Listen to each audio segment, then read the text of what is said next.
My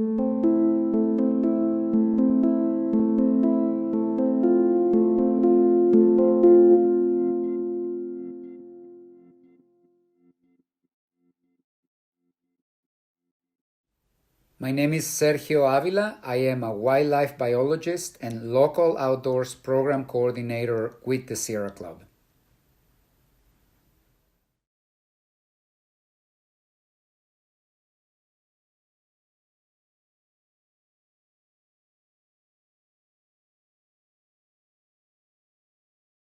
I've received a lot of racial profiling and aggressions that come with that from the U.S. Border Patrol.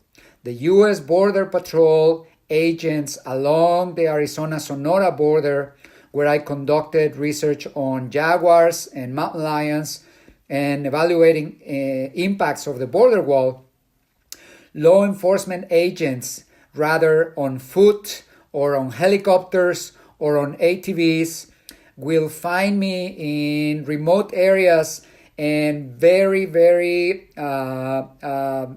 pointedly have treated me as just a person of color, regardless of a science degree, of the reason why I'm there or who my employer is.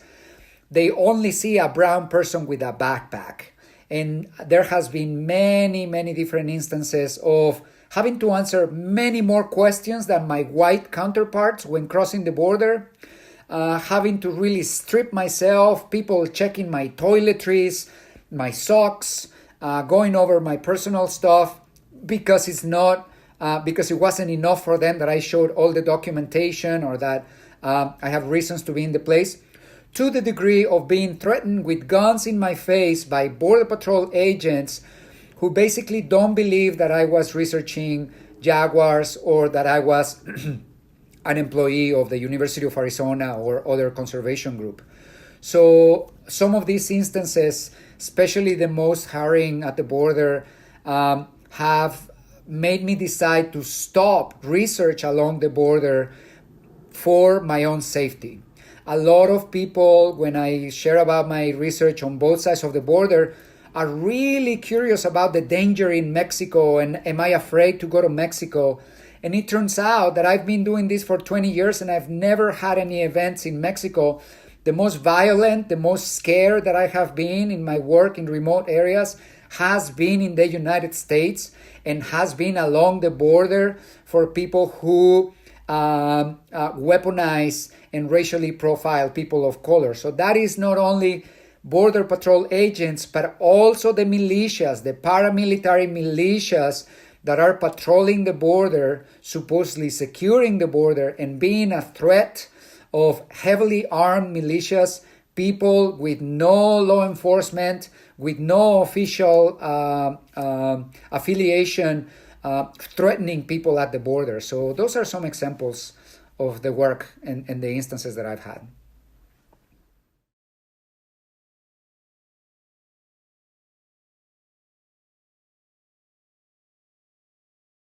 Sure, there was one time I can remember, it's very set in my memory.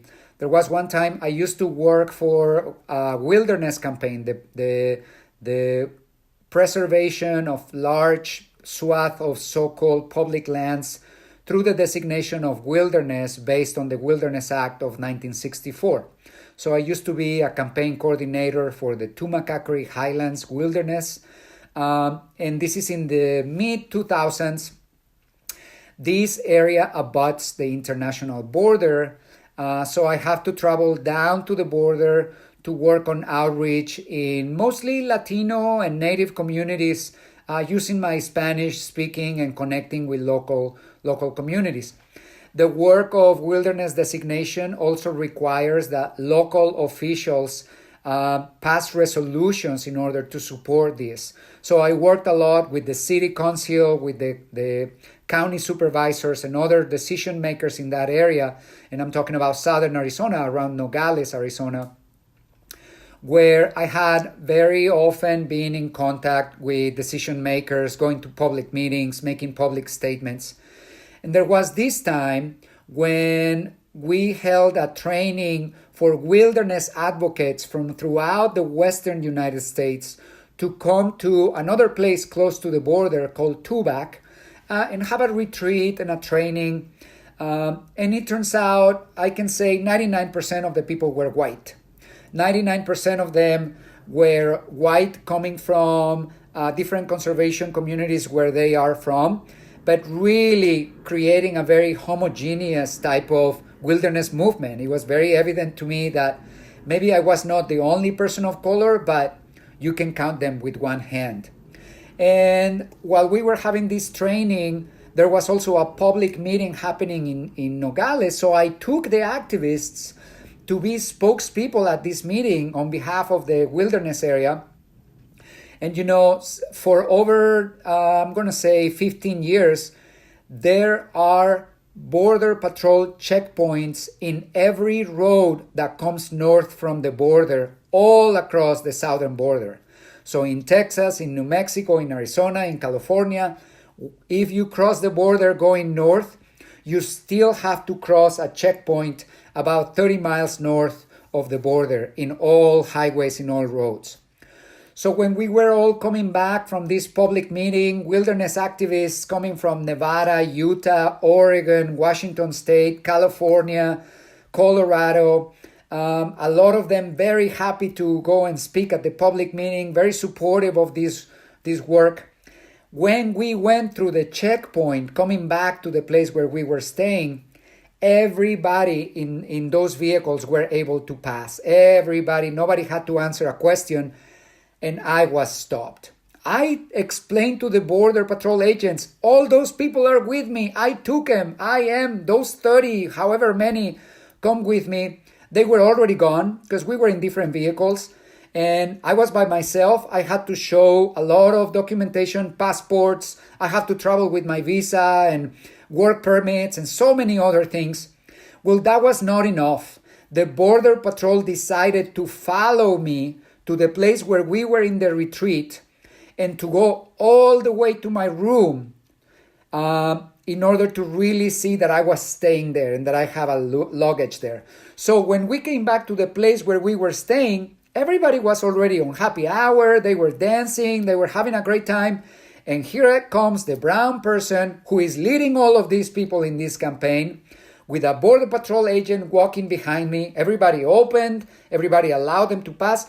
Nobody stayed in the way. Nobody questioned that type of action. Nobody really stood in the way to say, why are you doing this to a person that basically is doing the same as us? And that in that moment, I saw that this community was very adamant and passionate about protecting the natural world, but at the same time, very, very uncomfortable stepping up in their privilege as white people to tell a law enforcement person that one of their own is a brown person. So that really was a very, very telling experience. It hurt a lot. Of course, at the time, we all think it's funny. We all think it's, oh, what a curious. But seeing that these type of interactions continued and that white conservationists continue to not step in and disrupt this type of behavior has been a very, very impactful experience for me.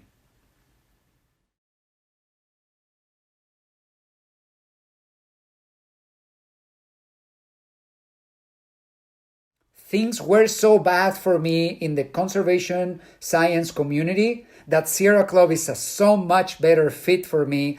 I have found a diversity of people that I didn't know before when I was in the scientific community.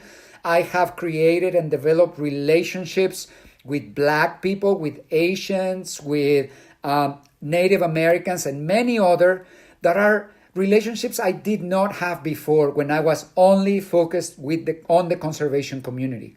So working at Sierra Club and working as an outdoors program coordinator really puts me out there with communities that now see themselves represented and that aspire to have a place in this conservation world as well.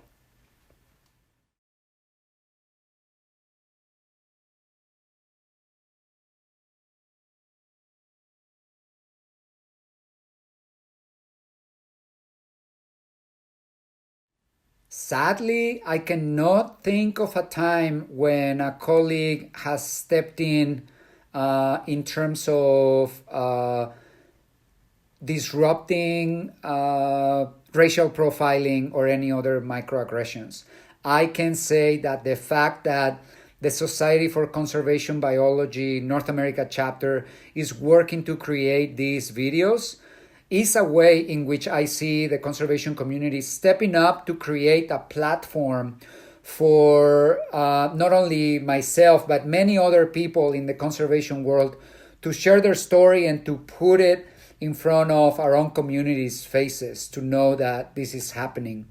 I wish my counterparts in conservation would have at least said something supportive when that Border Patrol agent followed me to my bedroom.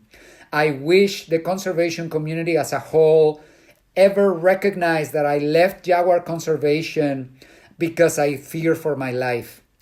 And I wish that the conservation community also would see that having left jaguar conservation is not only a personal loss for me, but it's a loss for science as a whole.